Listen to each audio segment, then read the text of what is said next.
Good afternoon, sir. Yeah, good afternoon. Please, can you introduce yourself, sir? Yeah, my name is Engineer Edmund Eje. I am the market operator for the Nigerian electricity market. In the past few days, the market operator had issued suspension and disconnection orders to some distribution companies from the market and as well as the national grid. Tell us what inspired that decision. Yeah, thank you. That's a fine question. It might be necessary to take you back to where we started. The Nigerian electricity market is designed to evolve in stages. In 2004, the first stage started, and that first stage is called the pre-transitional stage. That pre-transitional stage is to test the market, test the rules, test compliance, and then of course it gave room for some of the preconditions for term to be completed. And that actually took place, and by 2015, the regulator felt that the preconditions have been met. And I recall that in some stages, some consultants insisted that the preconditions be fully met before transitional electricity market commences. But at a stage, some operators insisted that a better part of the preconditions have been met and that the market can transit into the term. And so in 2015, transitional electricity market started. And the transitional electricity market is designed to be driven by bilateral contract. In other words, a customer can contract his energy with power purchase agreement, and power purchase agreement is something that is sacrosanct. The two parties have to agree and comply with the contracts. And then a lot of people will also come into the market, and that's why you also see Engr as a bulk buyer or bulk trader as we know it today, Nigerian bulk electricity trader. And that's how it commenced. Now, one of the major conditions for term is that the distribution companies would post a letter of credit or guarantee to the market operator, and the market operator would rest on this letter of credit, assuming a disco short pays its invoice. The market operator will fall back to this letter of credit. Recall again that from 2015, the trading concerning transactions concerning energy and capacity was handed over to Engr. And then what was left for market operator, apart from all other market administration processes, is services payment. This services payment involves the service charge for Transmission Company of Nigeria, made up of the TSP, the system operator SO, the market operator, ancillary services, and then the NEC, that's the regulator, and of course service charge for Engr. These make up the services charge that the market operator collects from the discos. And then when term commenced, first and second month, the distribution company didn't comply with this. An attempt was made to fall back or to have recourse to this letter of credit. The distribution companies went to court, obtained the injunction, and stopped both Engr and the market operator from having their way. So probably because of the willpower, the market operator and the Engr have not been able to implement this part of the market rule. As I talk, The outstanding bill on services charged today is 263 billion. Services only.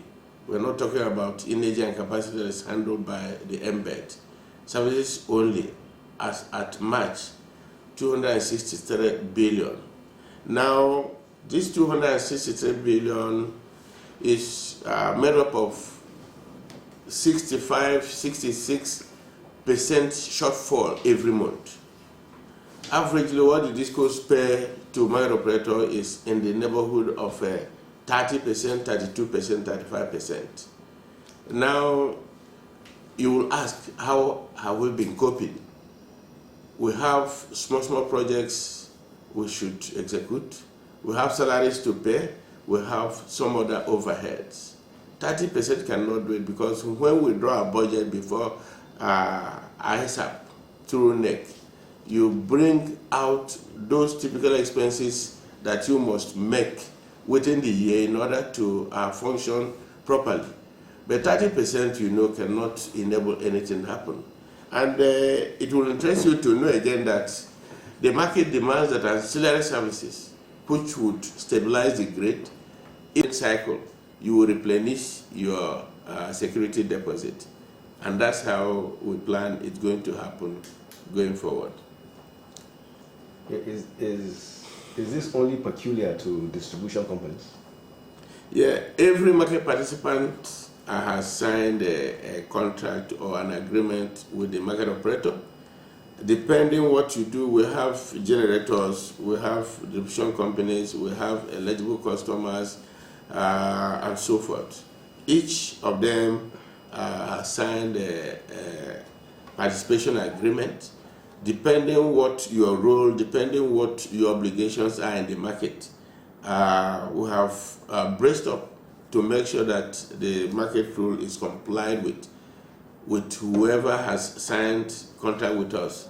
And going forward, that's how it's going to be. So it is not peculiar to a distribution company. The distribution company is only a participant in the market, and they happen to be 11. Now, the number of eligible customers are also coming up. Every eligible customer has also signed a market participation agreement, which is binding to him or her that whatever obtains in the market rule is also binding on him. So that's how it goes. So how would this trend now benefit the electricity markets, the power sector, and the whole country in general? Yeah, I think so far we've been receiving some commendation that at least for once the needful is being done in the market, and that's instilling discipline in the market, because what has actually brought the market to where it is today is indiscipline in the market, and then that willpower to make sure that the right thing is done and done at the right time. One, if the service providers get their revenue in time and in full, now what do you expect? They will be very, very efficient. The staff salary will be paid on time. Today, we don't pay salaries on time because we will expect the discos to come in with their revenue before we would think about salaries payment. But if the discos comply with the market rule, it means services rendered to the market will be efficient. Now we conduct metering evaluation, and you should understand that the only thing that actually the market will boast of today, apart from services provided by TCN, is metering, confirmation of metering data. And you know the output of the metering data is what is changed into Naira through billing system. And I tell you honestly that since the market operation started its operation, we've never had scandals, we've never had any upset, we've never gone to dispute arbitration panel to say the data recorded on me is not correct. And so we're proud to say that. And again, in the last 1 year, the transmission loss that is supposed to, that has threshold as 8.05, we have never exceeded it. We have been under 8.05. Being under 8.05 means revenue comes into TCN. That's the way it goes. Unlike when the metering was not actually accurately carried out. That is what obtains today. So TCN is geared up to make sure that the needful is done and that transmission services are carried out efficiently. Okay, are there new developments the market operator intends to initiate to further improve participation by all players in the market? Yes. I told you, making sure that security deposits are up to date, functional, is the first step. Now, security deposit being in the bank and we look at it does not give us any service. But the sole idea is that this security deposit is placed there as confidence for the services providers.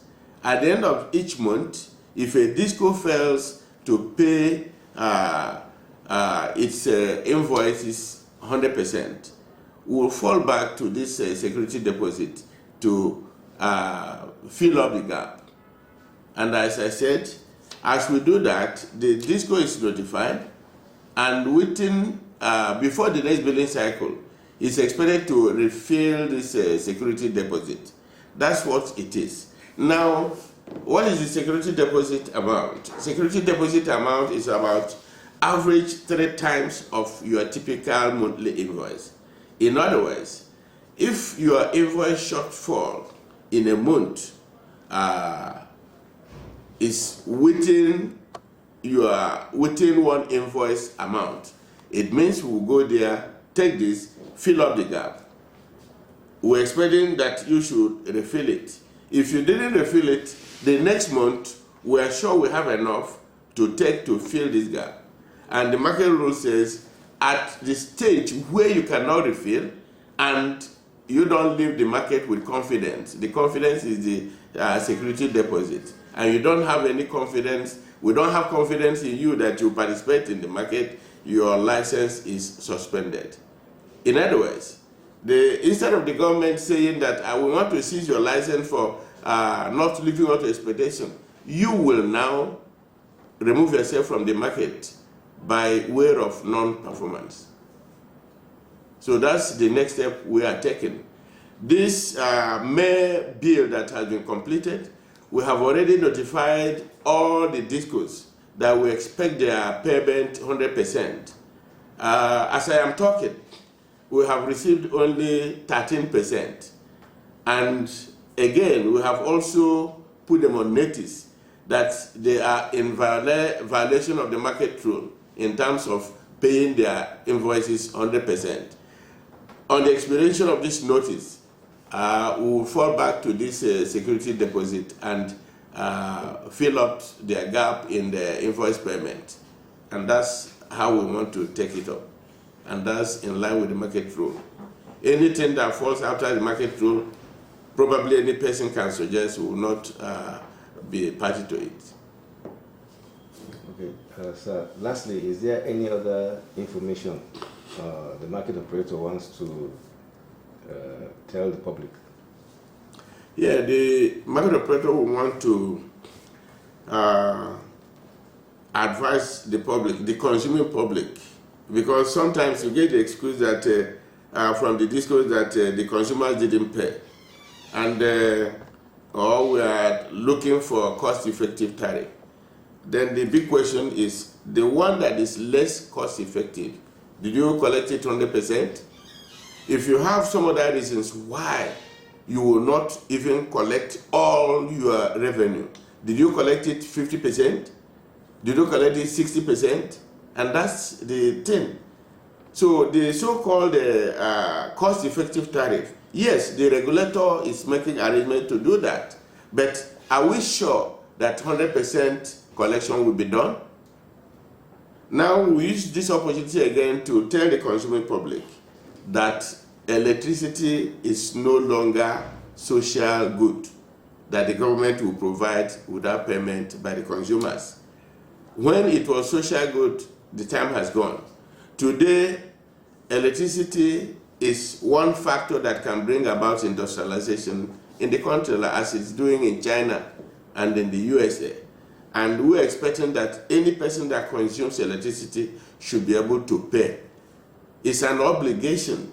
Sometimes you see when our phone runs out of credit, it's like somebody's pursuing you, go and recharge, and everybody recharges. But when it comes to electricity, instead of recharging, people tend to shunt their meters and do all sorts of things in the distribution network.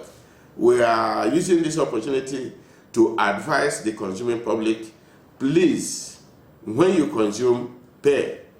Now there is mass metering program that is going on, and we are sure by the time it will have been successfully completed, everybody will be fully metered, and you will not say that you are receiving estimated billing. It is pay as you have consumed. Thank you. Thank you very much, sir. Yeah, thank you.